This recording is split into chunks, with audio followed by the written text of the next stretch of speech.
keeping with the French academic quarter, we would have just a few minutes.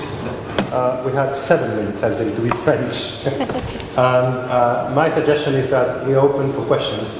We can take, say, more or less 3, 4, perhaps 5 questions all at once. Please be very, very brief when you state questions. And please make sure that there are questions. You can actually state your affiliation before, and then the panel will give an answer. So I have 3, then, sorry, 4, 5, 6, 7. Okay, I'll take them. I'll take the 7. But very, very, very brief. So otherwise I will have to intervene. Yes, please.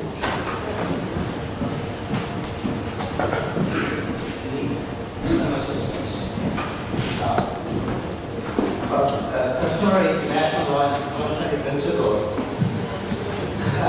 Probably you are aware of the Indian Supreme Court case, Velar Citizens versus Leather Tanneries case of 1995. In that case, Justice Kuldeep Singh, just in one statement, declared it customary international law.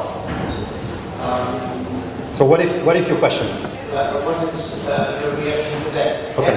And number 2, there is a very well laid out process to declare anything customary international law, which maybe if you, my Wales state, we're going to drop the word Wales, and the rest of it is all customary international law making process. Okay. And that is, okay, that is the second point. Okay. Why is that not adopted? Okay. That line. We have to be very brief. Please state the second question. What is the second question? Why that is for the national courts to adopt that. Okay. Okay, thank you. Next question. We have them. Sorry, you have to be very direct. Hello everyone. My question will be the non-compliance with this pact. What is the consequence of it? It will trigger Seoul's liability or state liability, or just a problem of non-compliance, which will be left to the care of the committee of independent experts, or compliance were just as provided by the Article 21. Okay. Thank you. Yes. Good morning. My question to Mrs. Boyd. If fragmentation of international law is a fact, and so is the fragmentation of environmental law, does this pact fill this gap?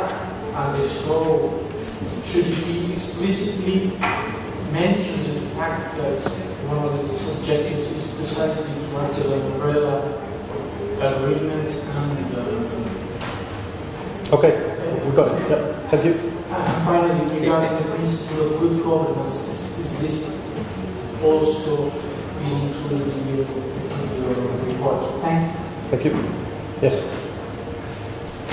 Thank you. So we discussed state responsibility, but we also discussed indigenous population and armed conflict. And I would like to have thoughts on whether you think the International Criminal Court and the individual criminal responsibility could be a useful tool to improve the effective protection of the environment. Okay, thank you. Jonas? Hello. My question is to Professor Jacobson. It's regarding armed conflicts and occupation. What is your take on the fact that the use of environmental law by the occupied power can be used or may be seen as being used in order to hamper the development of the occupied territory, which is a real problem, especially for labor law, especially. So, what's your take on environmental law? Thank you. Yes?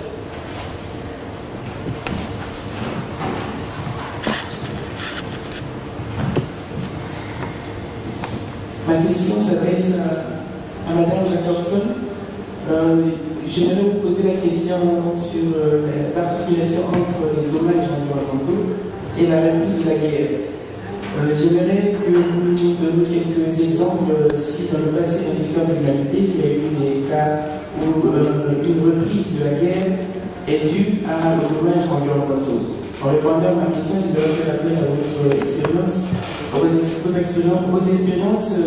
expérience en tant qu'expert du ministère des Affaires étrangères de Suède. Merci. Merci. Et encore une dernière. Thank you. Christine Bacher, Lewis University, Rome. I'd like to ask Professor Oral what an article on children should look like in the draft Global Pact. Okay, thanks very much. We have quite a lot on the table, so I suggest that we start with Nilufer and we go this way of the table without moving. Okay. I'm not sure that's fair, the last question. I'm sorry. Wow, that's a great question, actually. And I think the draft article on children should be very much rights-oriented. And I think we talk about future generations, intergenerational equity, but I think we need to have a principle that really spells out that the children have a right to a clean and healthy environment, present and future. I haven't really thought of drafting it, but I very much appreciate that question.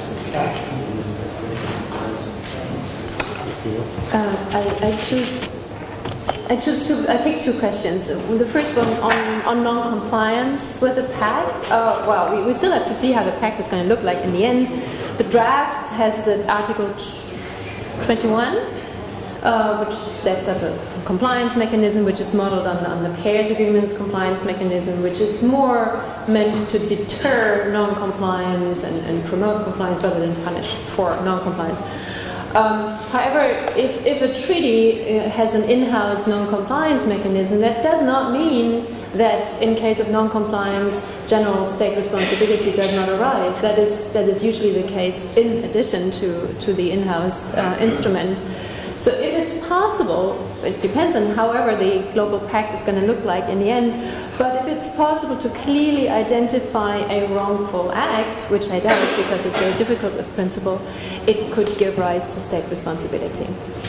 The question on fragmentation, does the Pact fill a gap and should that go into the objective of the Pact would be nice, I guess, because it's one of the objectives. But there are others as well, and whatever states in the end decide that the Pact should be about, it would be very good if it's spelled out explicitly. But if not, it still can function in that manner to be an umbrella agreement to fill gaps and fragmentation. Thank you. I got three questions, I think. One was on criminal law, one on occupation, and one on resumption of war. Criminal law, yes, I do believe that the international criminal law can serve a purpose to be very meaningful when it comes to breaches of international humanitarian law, that is the laws of armed conflict.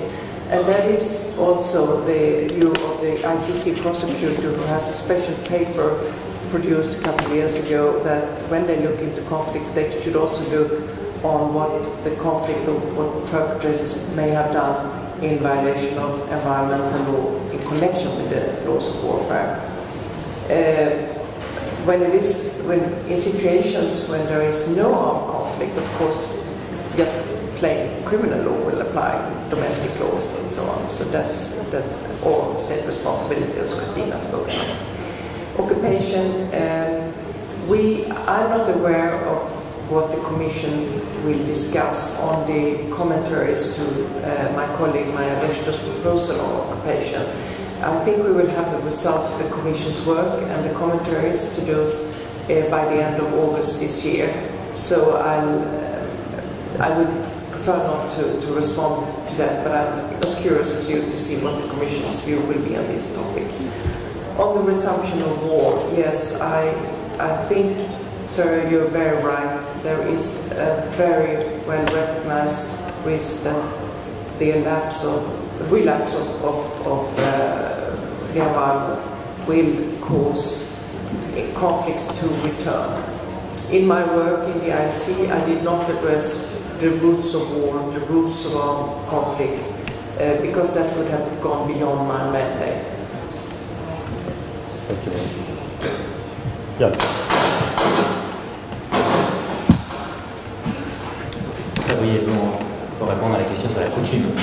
Je ne nie pas que la coutume soit importante, je ne vais pas me tirer une balle dans le pied en tant qu'internationaliste, mais simplement ce que je voulais dire, c'est que, et je suis très content que les juridictions internes se saisissent de la coutume, ils ont beaucoup d'ordres juridiques internes, la coutume fait partie du bloc de la légalité et que une norme de référence pour le juge national. Simplement, lorsque la norme est contestée, lorsque l'existence même de la coutume en droit international est contestée, et évoqué le principe de précaution, c'est le cas.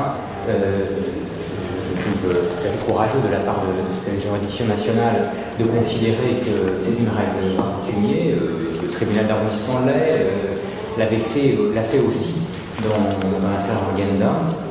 Toutefois, ça lève beaucoup d'incertitudes de le préciser dans un texte écrit. C'est tout l'intérêt d'un texte comme celui-ci qui est d'abord une forme de codification du droit coutumier existant et absolument central pour le droit international.